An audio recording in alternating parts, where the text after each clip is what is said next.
Hello and a very warm welcome. I'm so glad you've made it here, to this quiet corner of the cosmos we can share for a little while. Whether you're nestled in bed, with the lights turned down low, or perhaps just resting your eyes for a moment on the couch, letting the day's edges soften, know that this time is for you, a time to let go, to unwind, and to allow your mind to gently wander. Tonight, we're going to embark on a journey together, a quiet exploration into the heart of the night sky, to visit the silent, glittering lights that have captivated dreamers for all of time. We're going to listen to the secret life of stars, a story of cosmic dust, immense patience, and the slow, steady pulse of a universe building itself one point of light at a time. Now I should offer a gentle caution.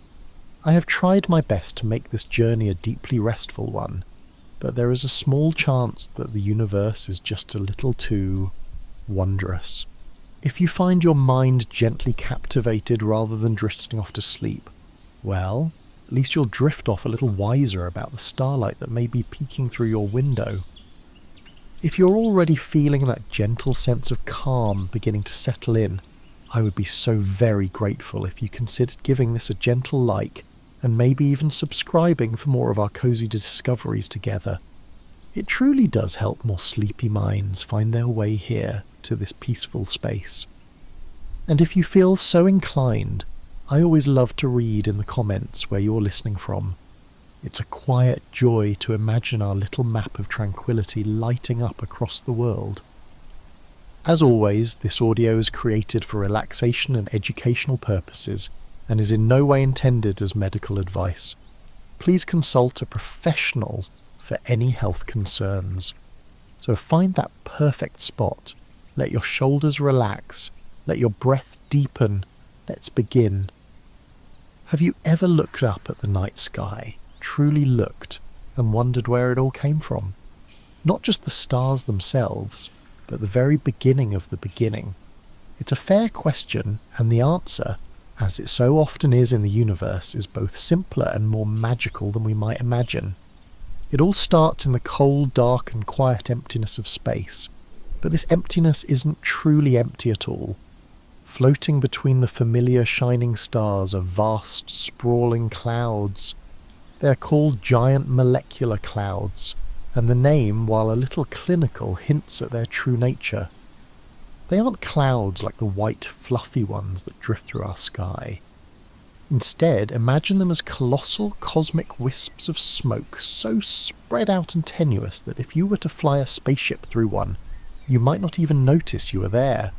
They are unimaginably huge, stretching for hundreds of light years, and they are incredibly cold, hovering just a few degrees above absolute zero, the coldest anything can possibly be. These clouds are the universe's nurseries. They are the quiet, dark wombs where stars wait to be born. For millions, sometimes hundreds of millions of years, they just drift, held in a delicate balance.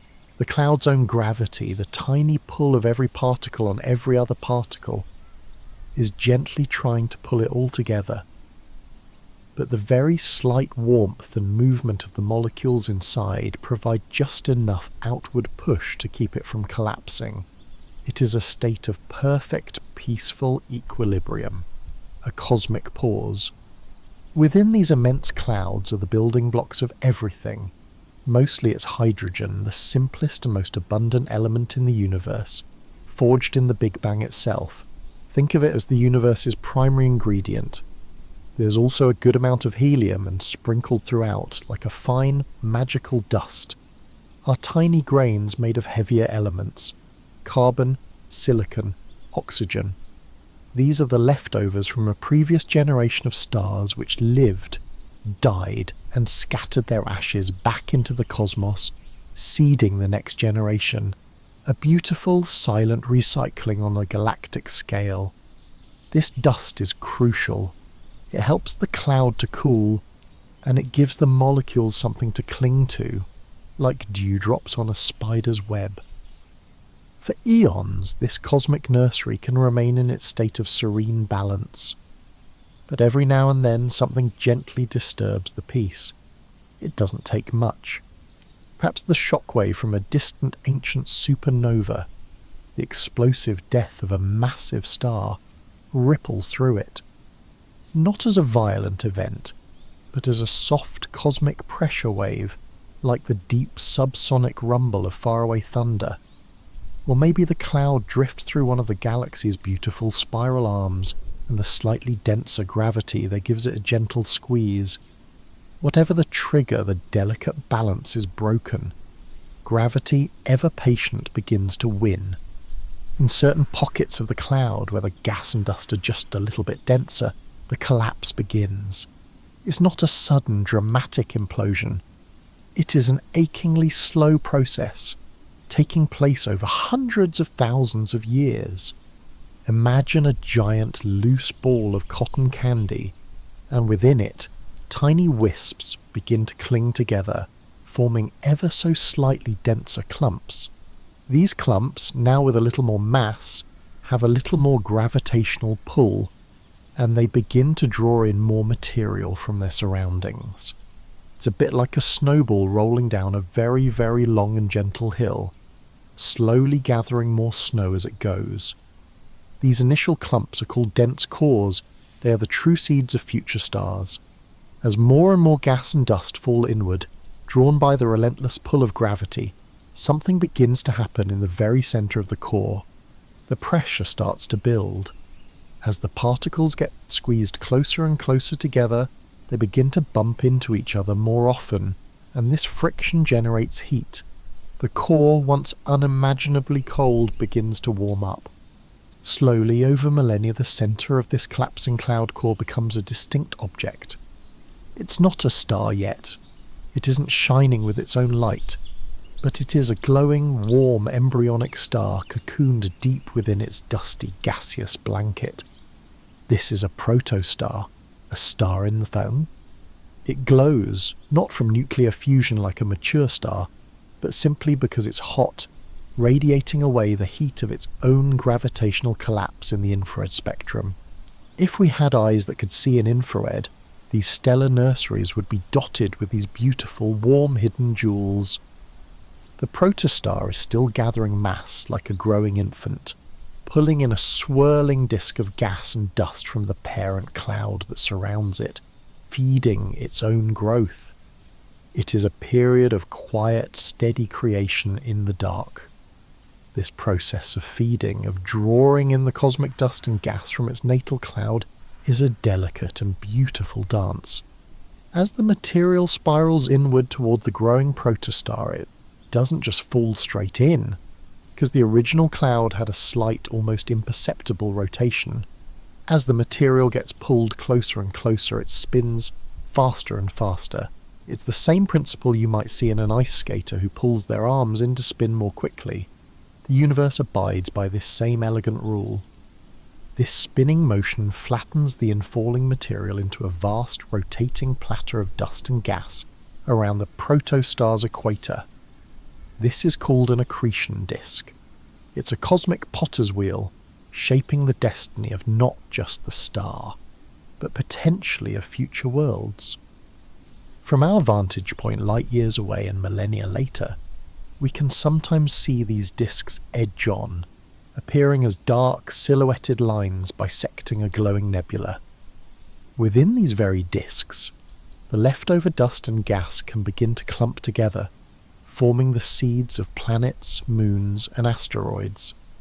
So that at the very moment a star is being born, the ingredients for its future family are already being laid out at its table.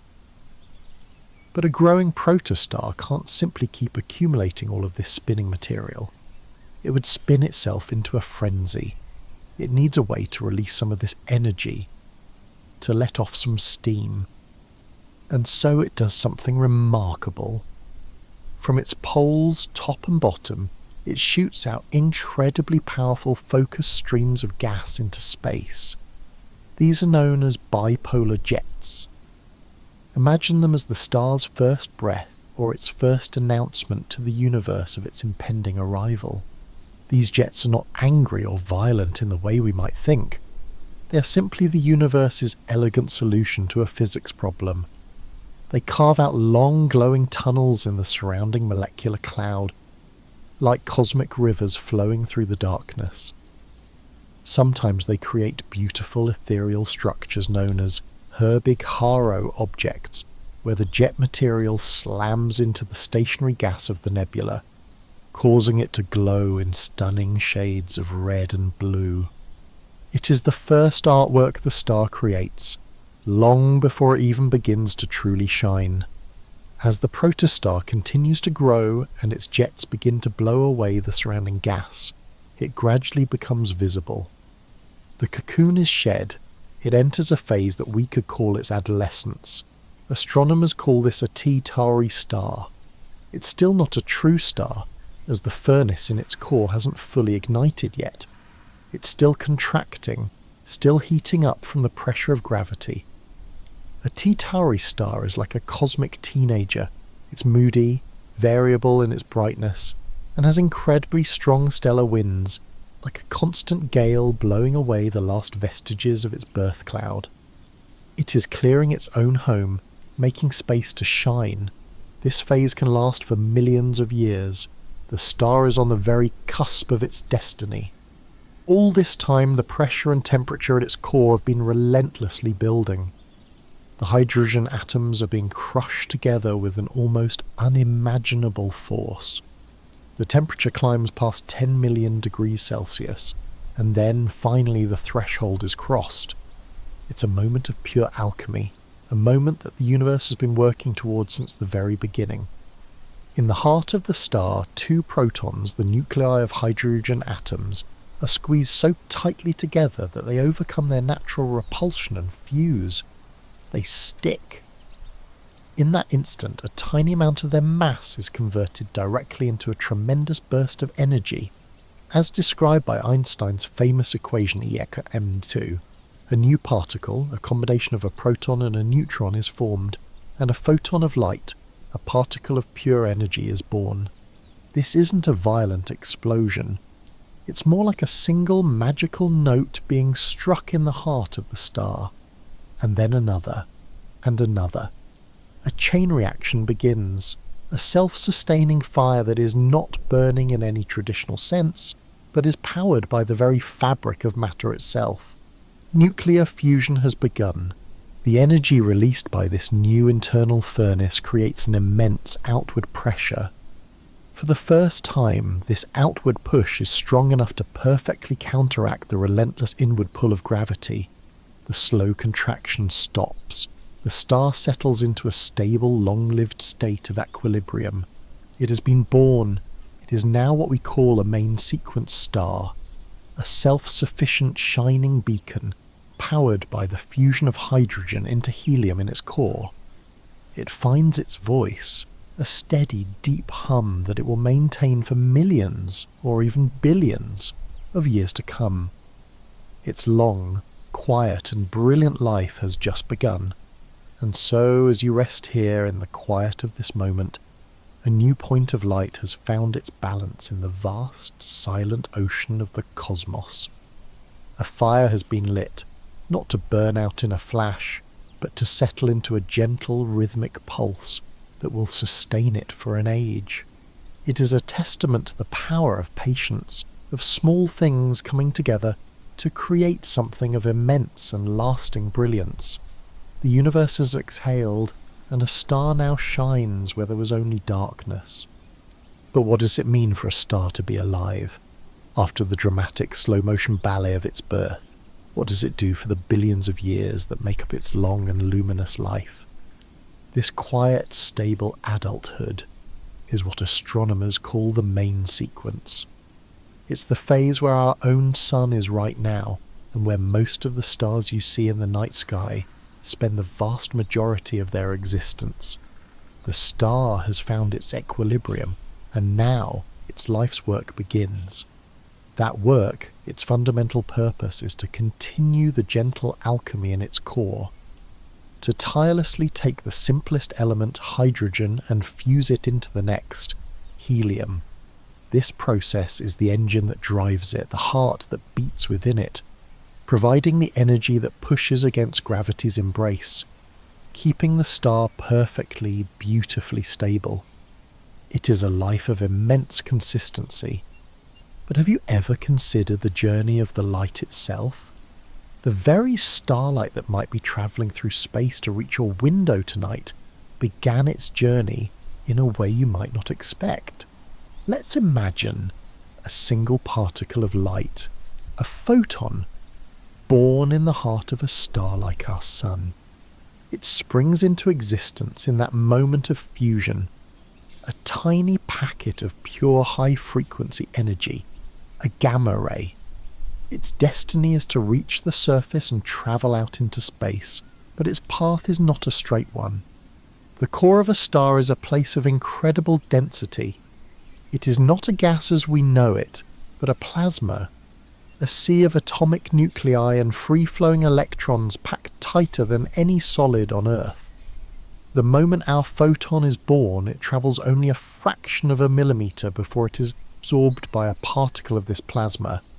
That particle holds the energy for a split second before emitting a new photon in a completely random direction. This new photon travels a tiny distance, is absorbed, and then re-emitted again, and again and again. This is the photon's random walk. It's a journey of incomprehensible tedium. Imagine being in the centre of an impossibly dense crowd and trying to get to the edge by taking one tiny step in a random direction. Forward, backward, left, right, up, down. You might take many steps, but you would make very little progress outwards. For the photon, this process repeats billions upon billions of times. A journey that would take a little over 2 seconds at the speed of light in a vacuum instead takes, on average, anywhere from 100,000 to 1,000,000 years. The light that warms your face on a sunny day may have begun its journey from the sun's core before modern humans ever walked the earth. And during this long meandering journey, another transformation happens. The original single high-energy gamma-ray photon gets split. With each absorption and re-emission, its energy is divided into multiple less energetic photons. By the time the energy finally reaches the star's surface, that one gamma ray has been converted into thousands of lower energy photons of visible light. The fierce, invisible power of the core is transformed through this long, filtering journey into the gentle, visible glow that we see.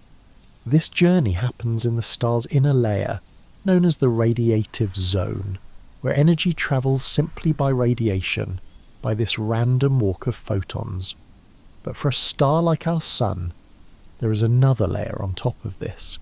As the energy gets closer to the surface, the plasma becomes less dense and more opaque. The random walk becomes inefficient. So the star employs a new method to move the energy along, convection. This outer layer is the convective zone. Think of it like a slowly boiling pot of water. Huge blobs of hot plasma near the bottom of this zone are less dense, so they begin to rise. They travel up to the star's visible surface, release their heat into space, and then, having cooled and become denser, they sink back down into the star's depths to be reheated. It is a constant, slow, churning motion, a system of cosmic weather, of perpetual currents, that carries the last leg of energy's journey to the surface. When we look at detailed pictures of our Sun, the granulated cobblestone-like pattern on its surface is the very top of these convection cells. We are seeing the star breathe its heat out into the solar system. This breathing, this constant circulation of energy, defines the life of a star on the main sequence. It is a state of profound stability. But the main sequence is not a single uniform path. It's more like a grand spectrum of possibilities, and the one single factor that determines a star's destiny, its brightness, its colour, and its lifespan, is the amount of matter it gathered in its youth. Its mass is everything. Let's imagine the different kinds of stars living out their quiet lives across the galaxy. The most common by far are the smallest, the low-mass stars known as red dwarfs. They are the silent majority of the cosmos. If stars were trees, red dwarfs would be the vast ancient forest, outnumbering all other types. They are tiny, some not much larger than the planet Jupiter, and because of their small size, the gravitational pressure in their cores is much lower. This means they burn their hydrogen fuel incredibly slowly. They sip at their energy reserves rather than gulping them down. Their light is a faint, gentle, reddish glow, and they have a unique advantage. Unlike a star like our Sun, a red dwarf is fully convective. This means the material from its core all the way to its surface is constantly mixing like a perfectly stirred soup. The helium ash produced in the core doesn't build up in the centre. It gets mixed throughout the star, and fresh hydrogen is constantly cycled back into the core. This means a red dwarf can use almost all of its fuel, not just the hydrogen in its core. The result is a lifespan that is almost incomprehensibly long. A red dwarf can live for trillions of years. Given that the universe itself is only about 13.8 billion years old, not a single red dwarf has ever died. Not one has even come close to the end of its life. They are the ultimate survivalists, the quiet, eternal embers of the cosmos.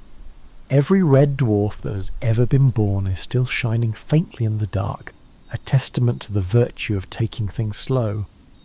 Then we have the intermediate stars like our own Sun. They are the galactic middle class, brighter, hotter, and more yellow-white than the dim red dwarfs.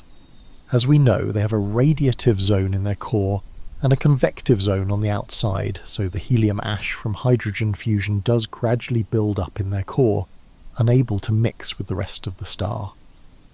They are much more luminous than red dwarfs, which means they burn through their core's fuel supply much faster. Their lifespan is measured in the billions of years. Our Sun's is about 10 billion years in total. They exist in a kind of Goldilocks state. They are bright and warm enough to potentially foster conditions for life on planets that orbit them at the right distance, but they are not so massive that their lives are fleeting. They represent a comfortable, steady, and life-giving presence in the universe. And finally we have the giants, the high-mass stars. These are the celebrities of the stellar world, the brilliant blue and white titans that blaze with an astonishing intensity. They are 50, even 100 times more massive than our Sun, and the pressure in their cores is monumental. They are breathtakingly hot and luminous, shining with the light of a million suns. But this spectacular brilliance comes at a cost. They live their lives in the fast lane. The immense pressure in their cores means they burn through their hydrogen fuel at a furious rate. They are like a roaring bonfire next to the slow-burning candle of a red dwarf. Their structure is also flipped compared to a star like the Sun. They have convective cores that churn through fuel rapidly, surrounded by a stable radiative shell. Their lives are incredibly short and dramatic. They last for only a few million years, a mere blink of an eye in cosmic terms. These massive stars are rare. For every one blue giant, there are thousands of sun-like stars and millions of red dwarfs. But their importance is far greater than their numbers suggest, because in their spectacular, fleeting lives and even more spectacular deaths, they create the very materials that make everything else possible. They are the universe's grand forges, and their story, though brief, is essential for the rest of ours. So the galaxy glitters with these different lives running on different clocks, from the patient trillion-year-long whisper of the red dwarfs to the brilliant fleeting roar of the blue giants. Each one is a pocket of stability, a self-contained universe of light and heat, finding its own unique balance against the endless dark. Each one for a time holds the immense force of its own gravity at bay. A quiet victory lasting for ages, but nothing, not even a star that has burned steadily for billions of years, can do so forever. The fuel that it gathered in its youth is a finite resource, a vast but not infinite inheritance. So what happens when that fuel in the core finally begins to run low? What does the twilight of this long, quiet life look like? The end is not a sudden switching off. It is a slow, graceful and magnificent transformation. Let's first consider a star like our Sun. For 10 billion years, it has been steadily fusing hydrogen into helium in its core. But now, after all that time, the hydrogen in the very centre is gone. The core is now a dense, inert ball of helium ash. With the furnace of fusion extinguished at its heart, there is no longer an outward pressure to fight against gravity. And so, for the first time in billions of years, the core begins to lose the battle. Gravity begins to win, and the helium core starts to contract and crush inwards on itself. This collapse, however, creates a new kind of heat. As the helium core gets smaller and denser, it gets hotter and hotter. This intense heat radiates outwards into the layer of material immediately surrounding the core, a shell still rich with unused hydrogen. Soon the temperature in the shell reaches the magic number of 15 million degrees, and a new fire is lit. Hydrogen fusion begins again, not in the core itself, but in a furious, intense shell around the dead core. This new phase of shell burning is actually far more intense than the core fusion that preceded it. It generates a colossal amount of energy, a new wave of outward pressure that is far more powerful than anything the star experienced during its stable life on the main sequence.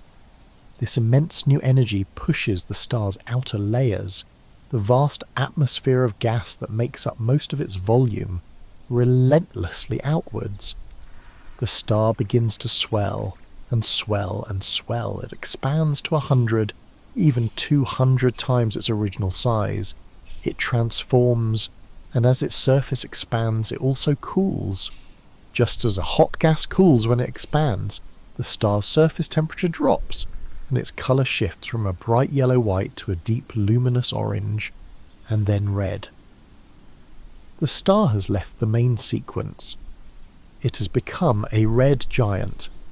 It is a strange paradox. The star's heart is dying, but its outer appearance has become more magnificent and larger than ever before. It's like the final, brilliant, glowing embers of a campfire, flaring up one last time with surprising size and warmth before they fade. Our own sun will undergo this exact transformation in about 5 billion years. It will swell so large that it will engulf the orbits of Mercury and Venus, and almost certainly our own precious Earth. It is a thought that feels dramatic, but from the universe's perspective it is a quiet, predictable and necessary step in the star's journey. A deep, slow final exhalation that has been written in its physics from the very moment of its birth. The star is now a vast, shimmering, transparent ball of reddish light. Its gravity at its new distant surface is so weak that it begins to lose its grip on its own outer layers. A slow, steady wind of gas begins to blow from its surface, carrying away the material that it has held onto for its entire life, releasing it back into the interstellar medium from which it came.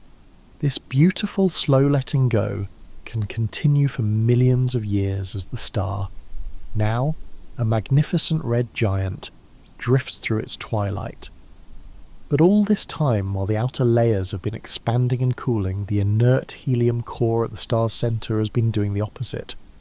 Under the relentless crush of its own gravity, it has been getting smaller, denser, and hotter.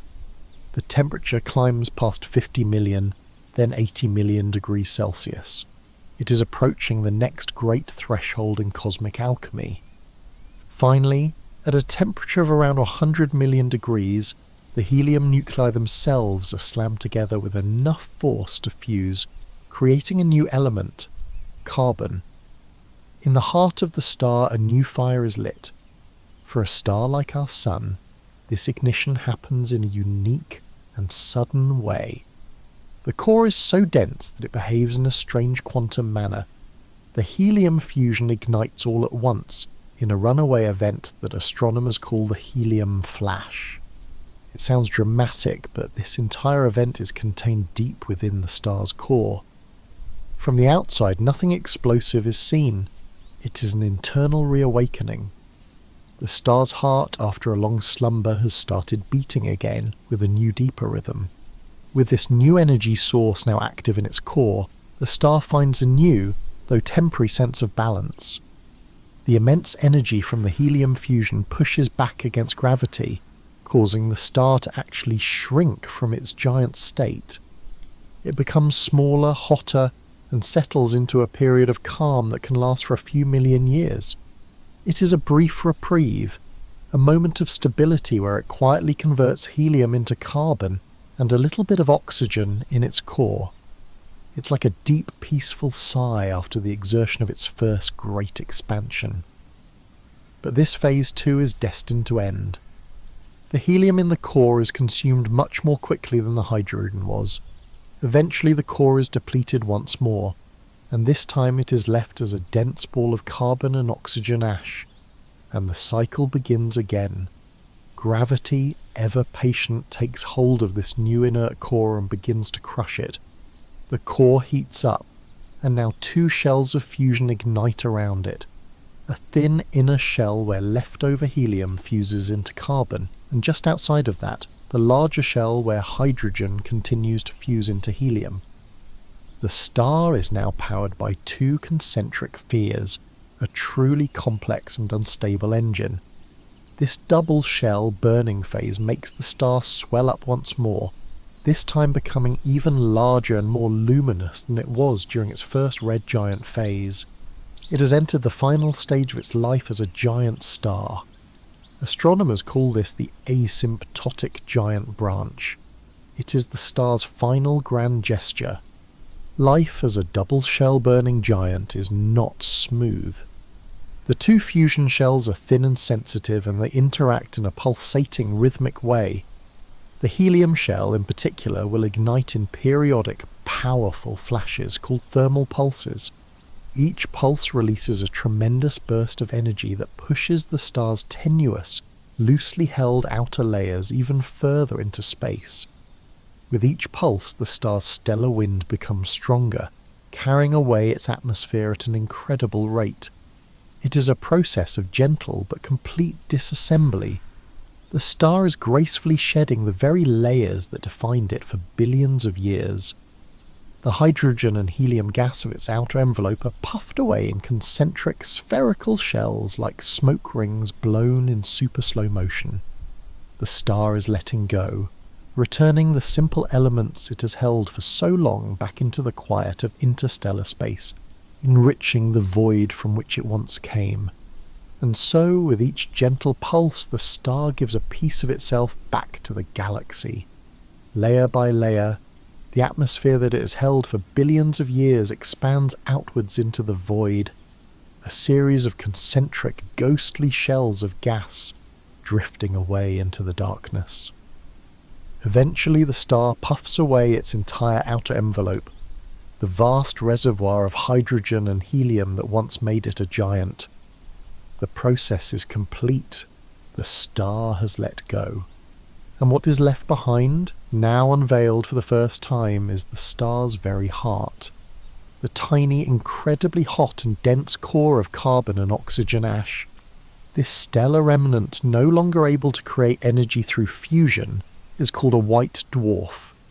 It is the final naked core of the star, exposed to the cosmos, and it is breathtakingly hot, with a surface temperature of over 100,000 degrees Celsius. This intense heat causes it to shine with a brilliant blue-white light. This fierce ultraviolet light now streams out into space, and it catches up to the very clouds of gas the star just finished shedding. The light energizes the atoms in these expanding shells of gas, causing them to fluoresce, to glow in vibrant, beautiful colours. The star's own remains are illuminated by its own dying heart, creating one of the most beautiful and ethereal objects in the entire universe. A planetary nebula. The name is an old one, a gentle mistake from early astronomers who thought these glowing disc-like objects looked like planets through their small telescopes. But they have nothing to do with planets. They are the star's final artistic flourish, its last will and testament, written in light and gas across the sky. They can take on incredible shapes, perfect rings, swirling hourglass figures, or even intricate patterns that look like the wings of a cosmic butterfly. It is the star's final act of creation, turning its own death into a fleeting masterpiece that seeds the surrounding space with the new, heavier elements like carbon and oxygen that it forged in its heart. At the centre of this glowing spectacle sits the white dwarf, the star that was. It is now on its final long journey. No fusion takes place within it. It is simply a cosmic ember radiating away its leftover heat into the cold of space. But it is an object of incredible extremes. It contains a mass comparable to our entire Sun, crushed into a sphere no larger than the Earth. The gravity on its surface is immense. A single teaspoon of its material would weigh several tons. It is so dense that matter behaves in a way we never experience. What holds this sphere up against the final crushing pull of its own gravity is a quantum mechanical phenomenon called electron degeneracy pressure. It's a fundamental rule of the universe that you simply cannot squeeze electrons into the same place in the same state. They resist. This resistance provides a final permanent structural support. The star can collapse no further. It has found its final eternal resting state. And so its long-term fate is one of serene perpetual cooling. Over eons, it will slowly radiate its heat away. Its brilliant white light will fade to a soft yellow, then a warm orange, and then a dim red. And finally, after trillions of years, far longer than the current age of the universe, it will have radiated away all its heat, becoming nothing more than a cold, dark, invisible crystallized cinder in the dark. A black dwarf. The universe is still far too young for any of these to have formed yet. It is the ultimate, quiet peace at the end of a long and luminous life. So for a star like our Sun, the end is not one of destruction, but of a beautiful, quiet transformation. It becomes two things at once, a small, dense and eternal ember, destined to cool in the darkness, and a vast, glowing ghost of itself, a breathtaking nebula that enriches the galaxy with the gift of new elements. It does not die so much as it dissolves, returning its essence to the cosmos. A gentle cycle repeated across the universe. But what of the giants? What of the rare, brilliant blue stars that live their lives with such intensity? The ones that burn with the light of a million suns. Their great mass, which gives them their brilliance, also seals their very different fate. Their end is not so quiet. Their legacy is not one of gentle fading, but of a brilliant creative cataclysm that forges the very stuff of worlds. Like a smaller star, a massive star also burns through the hydrogen in its core, and then begins to fuse helium into carbon and oxygen, swelling into a giant. But for a star of this size, the journey doesn't stop there. The gravitational pressure on its carbon-oxygen core is so immense that as it contracts, it reaches the staggering temperatures needed to fuse carbon itself into heavier elements, like neon. The star has unlocked a new level of cosmic alchemy, and so a new cycle begins. When the carbon is exhausted, the core contracts again, getting even hotter and denser, until the neon ignites, fusing into oxygen and magnesium. When the neon is gone, the oxygen fuses to create silicon. The star is in a desperate high-speed race against the final collapse of its own gravity, buying itself more time by unlocking ever heavier fuel sources. With each new stage of fusion, a new layer of ash is created, which then becomes the fuel for the next stage. This process creates a remarkable structure in the star's core, like a giant cosmic onion. At the very centre lies the newest, heaviest element, surrounded by a shell where the previous element is still fusing, which is surrounded by another shell, and so on. In its final days, a massive star has a core made of multiple concentric shells of fire. a shell of hydrogen fusing to helium, then a shell of helium to carbon, carbon to neon, neon to oxygen, and oxygen to silicon. Each of these stages happens faster and faster. The hydrogen burning may have lasted for millions of years, the helium burning for hundreds of thousands, the carbon burning for just a few hundred years, the oxygen burning might last for a year, and the final stage, the fusion of silicon into the next element, lasts for only a single day. In the final frantic 24 hours of its life, the star converts its silicon core into the ultimate ash of stellar fusion, iron. And here the journey ends. The race is over, because iron is unique. Every fusion reaction up to this point, from hydrogen to silicon, has released energy. That released energy created the outward pressure that held the star up against its own weight. But fusing iron into anything heavier does not release energy estetu. It consumes it. Iron is the most stable atomic nucleus. It is the bottom of the energy valley. There is no more energy to be squeezed from it. And so, in the centre of this massive layered star, a core of inert, dead iron begins to grow. The fire at the very heart of the star has gone out for the last time. There is now nothing left to push back against the force of a million tons of matter. The star has run out of time and out of options. Gravity is about to reclaim its dominion in the most spectacular way imaginable. For a fraction of a second, the star hangs in a state of impossible equilibrium, a delicate house of cards built over a void. And then gravity asserts its final inescapable claim.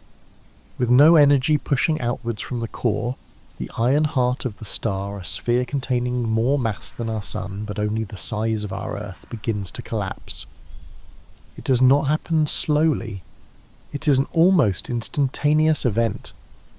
In less than a second, the core plummets inwards on itself at a staggering velocity, reaching speeds of over a quarter of the speed of light. The star's very centre is falling into itself, a cataclysmic implosion of unimaginable force. The core shrinks from the size of a planet to the size of a small city in the blink of an eye. The temperature and density skyrocket to figures that are simply beyond our human comprehension. The iron atoms themselves are crushed. The immense pressure is so great that electrons are forced to merge with protons, creating neutrons.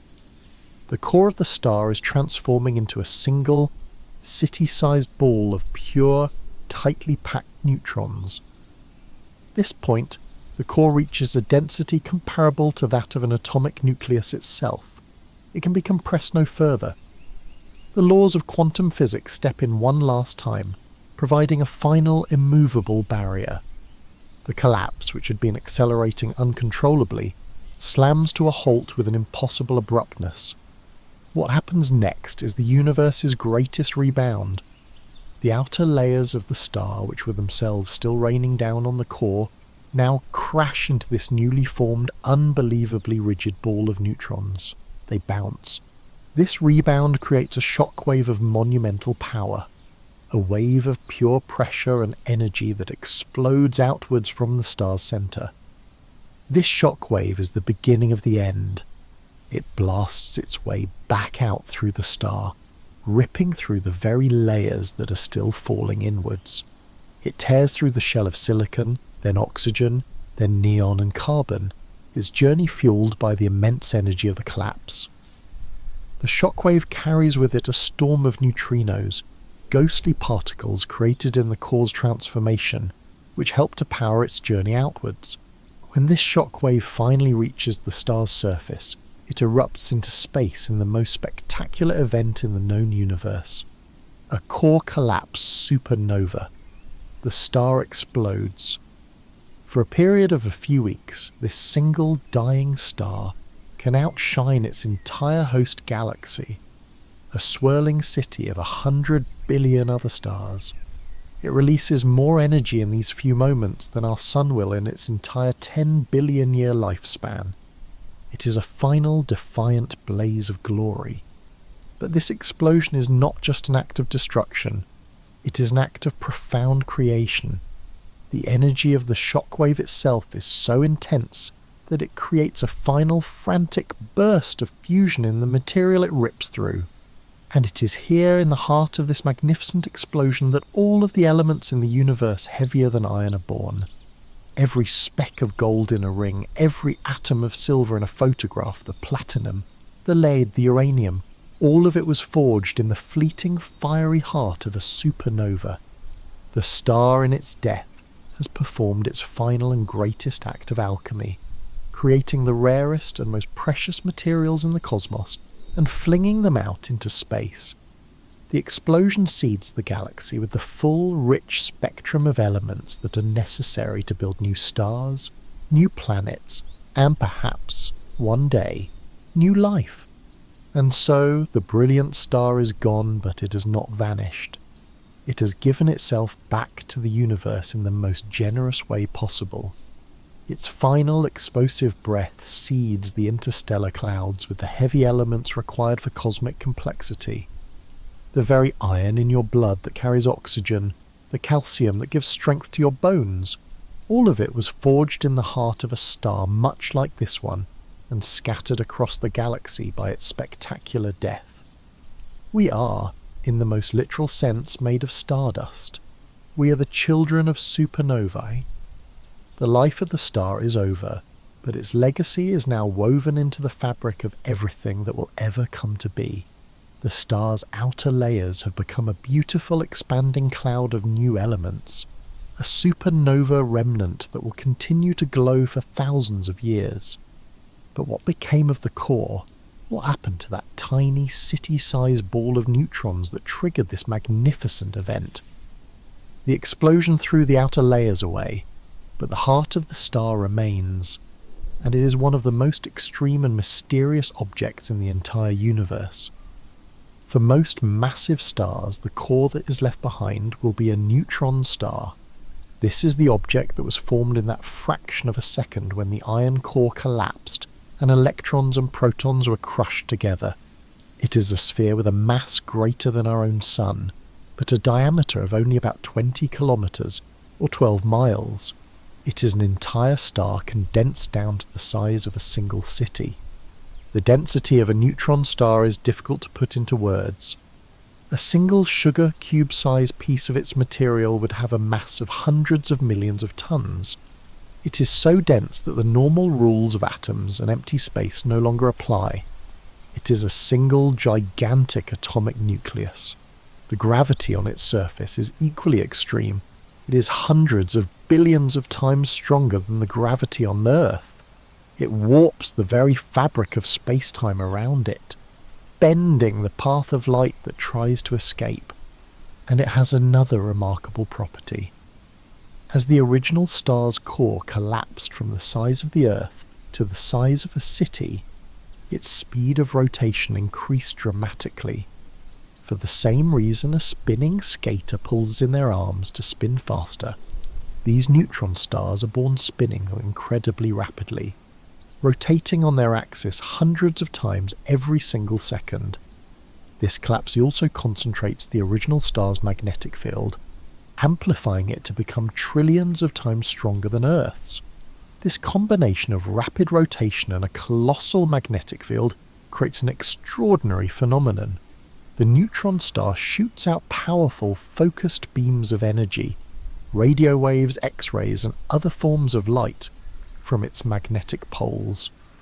Often the magnetic poles of the neutron star are not aligned with its rotational axis. As the star spins, these beams of energy sweep through space, like the beam from a lighthouse.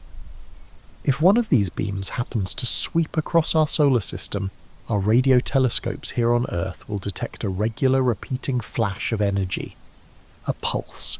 This is a pulsar. When they were first discovered, these incredibly regular signals were a deep mystery, but now we know them to be the rhythmic breathing of these amazing stellar remnants.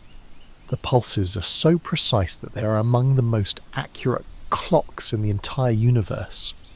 their rhythm a constant reminder of the spinning, collapsed heart of a star that died long ago. It is a beacon in the dark, a memorial of light, keeping time over the eons. And so, for eons, this tiny spinning ember can keep its silent, rhythmic vigil in the dark. A monument to the brilliant star it once was. This is the fate for the core of most of the galaxy's massive stars. A transformation into an object of incredible density and precision. But there is a limit. A final boundary in the cosmic struggle between gravity and matter. What happens when the star is not just massive, but truly colossal? One of the rare heavyweight titans of the universe. What happens when the collapsing core it leaves behind is so heavy, more than about 3 times the mass of our Sun, that not even the rigid quantum strength of neutrons can withstand the final crushing force of gravity? For these behemoths, there is no known force in the universe that can halt the collapse. The neutron star, that impossibly dense object that was formed for just a fleeting moment, is itself overwhelmed. Gravity wins. It wins completely, and it wins forever. The collapse continues unstoppably. The core continues to crush inwards, past the point of being a neutron star, shrinking further and further, until all of its immense mass is compressed into a single point of zero volume and infinite density. A point where the rules of space and time as we know them simply cease to apply. This is the singularity. Around this point of unimaginable collapse, a boundary forms. Not a physical surface you could touch, but a threshold of no return. To understand it, think about the idea of escape velocity. To leave the Earth, a rocket has to travel at about 11 kilometers per second. If the Earth were more massive, the escape velocity would be higher. Now, imagine an object so dense, so gravitationally powerful that its escape velocity becomes equal to the speed of light, the ultimate speed limit of the universe. Since nothing can travel faster than light, if this object shrinks within that critical radius, a boundary is created from which nothing can ever escape. Not a spaceship, not a particle, not even light itself. This boundary is the event horizon, and the object it encloses is a black hole. Think of it like a wide, slow-moving river that leads to a giant, quiet waterfall. Far from the waterfall, you can row your boat around easily. But as you get closer, the current gets stronger. At some point, you cross an invisible line where the current is so strong that no matter how hard you row, you can no longer escape it, and you are pulled inevitably over the edge. The event horizon is that invisible line. It is gravity's final victory. It is important to remember that a black hole is not a cosmic vacuum cleaner, sucking up everything in the universe. Its gravity is just like any other object's, when you're far away from it. If our Sun were to magically be replaced by a black hole of the same mass, the Earth would not be sucked in. We would continue to orbit it perfectly safely, in the cold and the dark. The unique danger of a black hole is only in its small size, the ability to get incredibly close to its centre of gravity and to unwittingly cross that quiet, invisible line of the event horizon. Because they swallow light itself, black holes are impossible to see directly. They are patches of perfect blackness against the backdrop of space. We can only find them by their effects on the space and the matter around them. We can see a star orbiting what appears to be an empty point, and we can deduce the mass of its unseen partner. Sometimes, if a black hole is close to another star, it can pull material away from it. This gas and dust doesn't fall straight in. Instead, it forms a brilliant, hot, spinning plate of material around the black hole, called an accretion disk. As the material spirals closer and closer to the event horizon, it gets heated to millions of degrees and glows brightly with X-rays. We can't see the black hole, but we can see the brilliant fiery scream of matter as it takes its final plunge, and so the cosmos is haunted by these beautiful silent ghosts. The glowing embers of white dwarfs, the rhythmic lighthouses of neutron stars, and the perfect quiet darkness of black holes. Each one is a monument to a once brilliant star, a final outcome in the long and epic battle between the outward push of light and the inward pull of gravity. They are the quiet reminders that even for the most powerful objects in the universe, there is eventually an end, a final state of rest. But is it truly an end? We have followed the journey of matter from a cold, diffuse cloud of primordial gas to the brilliant hot core of a star. We have seen it forged into new, heavier elements, and then return to the cosmos, either through the gentle breath of a dying giant or the spectacular explosion of a supernova. What happens to that stardust now? Where does the story go from here? It begins again. The space between the stars, the interstellar medium, is now seeded with the gifts from that first generation of stars. The supernova remnants, those beautiful expanding clouds of newly formed elements, mix with the vast clouds of hydrogen that have always been there. The gentle winds from red giants carrying their payloads of carbon and oxygen enrich this cosmic soup. The pristine, simple gas of the early universe is gone. In its place is a complex, fertile medium containing all the ingredients on the periodic table. And so, when a new molecular cloud begins to form, it is no longer just hydrogen and helium. It is a cloud laced with all the building blocks of complexity. When this new, enriched cloud feels the gentle nudge that triggers its collapse, it now has the potential to create something more than just a star. The star that forms from this cloud is a second-generation star. Our own sun is one of these. We know this because we can see the signatures of heavy elements in its light. It was born from the ashes of stars that lived and died long before it, and within the spinning accretion disk of gas and dust that forms around this new star, a new magic can happen. The dust now contains not just ice and simple molecules, but grains of silicon, iron, carbon, and nickel. These heavier materials can begin to stick together, to clump and to grow. They form pebbles, then rocks, then boulders, then planetesimals, and eventually, over millions of years of slow, patient accumulation, they form rocky planets. This is the great cosmic cycle. The universe is the ultimate recycler. Nothing is ever truly lost. The death of one generation of stars provides the raw material for the birth of the next, and for the birth of their worlds. The iron core of a massive star that triggered its own demise becomes the iron core of a new, rocky planet.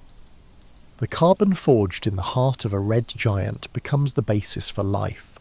The gold and silver created in the flash of a supernova become precious veins in a planet's crust.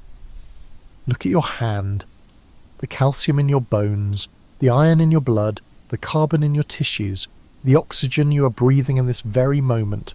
Every single one of those heavy atoms was created in the heart of a star that lived and died billions of years ago. That star's life and its dramatic death were a necessary prelude to your own quiet existence.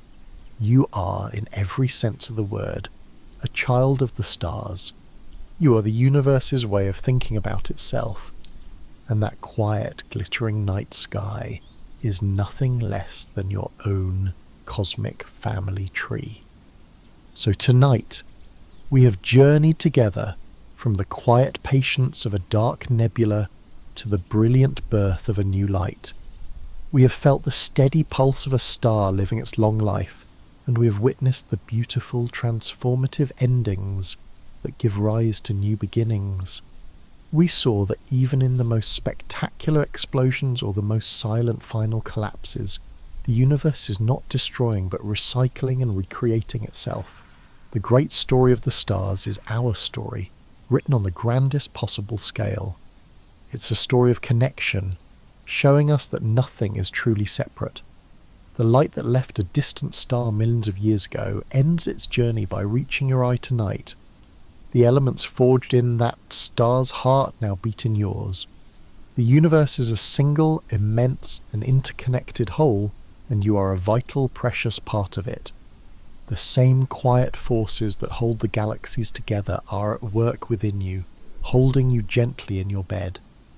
So as you let my voice fade away, and you drift further into your own quiet rest, perhaps you'll carry a little of that starlight with you, a sense of peace in knowing you are part of such a vast and wondrous cycle, a sense of belonging to this beautiful, mysterious cosmos.